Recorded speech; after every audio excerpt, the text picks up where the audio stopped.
ГСП онлайн. Городские новости сейчас.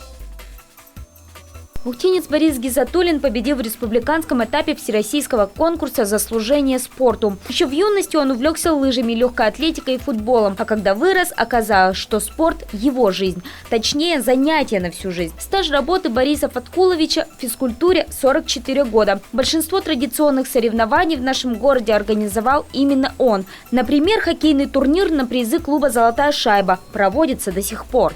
Вот все соревнования на приз газеты «Комсомольская правда» по плаванию мы проводили первенство Советского Союза. Значит, первенство Советского Союза мы проводили по лыжным гонкам.